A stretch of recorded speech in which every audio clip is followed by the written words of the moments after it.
Сәлем достар, бүгін біз қатпарлы самса дайындаймыз. Ұнымыздың үстіне бір шай қасық тұз салып, бөлме температурасындағы суды құйып, жақсылап қамыр илеп аламыз. Қамырымыздың иін қандырып отырып илеп, сәл жұмсару үшін 15-10 минутқа полиэтилен пакетке салып қоямыз.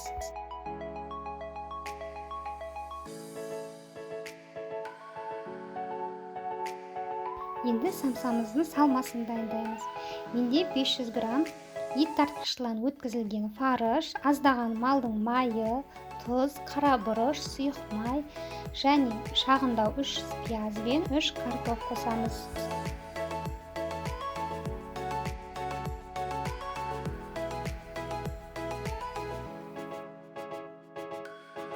Көріп тұрғандарыңыздай картоп пен пиязды ұсақтап, төрт бұрыштап турап, оны фаршқа саламыз және тұзын, қара бұрышын, сұйық майды құямыз. Менде фарштың құрамында аздаған малдың майы болғандықтан 30 мг сұйық май құям. Себебі самсамыз тоңдап қалмау үшін.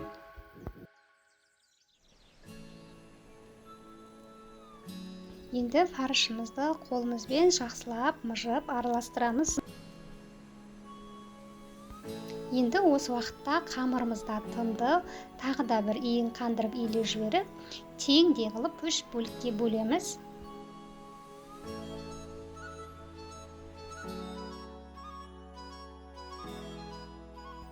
Әр қамырымызды кәдімгідей еттің, мантының наны жазғандай қылып, жұп-жұқа қылып осындай 3 шайма жазып аламыз. Енді жайып алған 3 шаймамыздың алғашқысын үстелдің үстіне жайып, оның үстіне кәдімгі бөлме температурасында еріп тұрған сары майымызды жағамыз алғашқы жаймамыздың үстіне. Одан кейін екінші жайманы осы алғашқы жайманың үстіне жабамыз. Оның да үстіне сары май жағамыз. Одан кейін үшінші жаймамызды жағамыз. Осылайша әрбір 3 жаймамыздың арасына сары майымызды жағып шығамыз.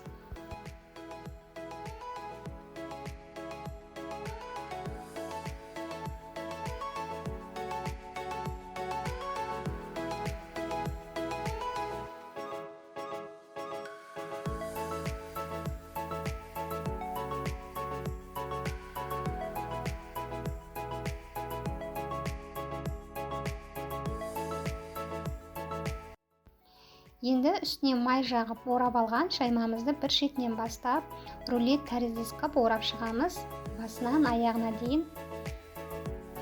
Енді дайын болған рулетімізді бөлшектерге бөліп, полиэтилен пакетке салып, 1,5 сағат уақытқа мұздатқышқа жібереміз. Полиэтилен пакетке салғанда рулеттеріміздің арасын алшақ болғаны жөн, бір-біріне жабысып қалмауын қадағалауымыз керек. Мұздатқышқа жібермей тұрып, рулеттерімізді ағаш досканың үстіне қойып мұздатқышқа салу керекпіз. Себебі олар мұздатқыштың ішінде тоңдау барысында олар біркелкі болып тоңдайды. Міне бұл 1,5 сағат морозилкада тұрған қамырымыз осылайша 1,5-2 сантиметрде етіп бөлшектерге бөлеміз. Бөлшектерге бөлінген қамырымызды осылай төбесінен төмен қарай басып, шамалап жайдақтаймыз. Содан кейін оқтауымыздың көмегімен шағын дөңгелек күлшелер жазып аламыз. Қалыңдығы шамамен 2 мм болу керек. Өте жұқа қылып жазбаймыз, орташа қалыңдықта жазып аламыз. Міне дөңгелек қылып жайып алған қамырымыздың ортасына салмамызды салып, 3 бұрыш қылып конверт қылып бүктейміз. Жан-жағынан шығып тұрған артық қамырларымызды ішіне қарай бүктеп жіберіп, тігісін төмен қаратып, противендерге жайғастыра береміз. Мен пешімді алдын ала 210-220 градусқа қыздырып қойдым. Асты-үсті бірдей қызатын режимге қойдым.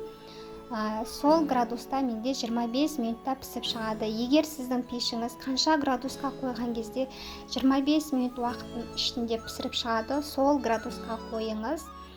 Самсаны пеште ұзақ ұстаудың қажеті жоқ.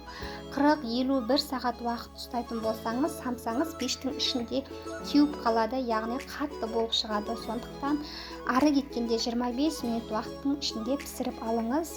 Мұнда 3 жұмыртқаның сарысына 1 ас қасық су құйып араластырып, самсаның бетіне жағып шықтым. Үстіне қалауынша күнжіт септім. Мінекей, самсаларымыз дайын болды. Мен сәл ғана суытып алдым. Әлі де ыстық.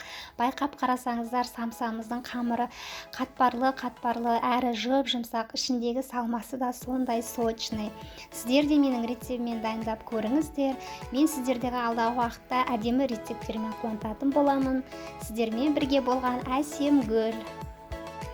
Келесі кездескенше аман болыңыздар.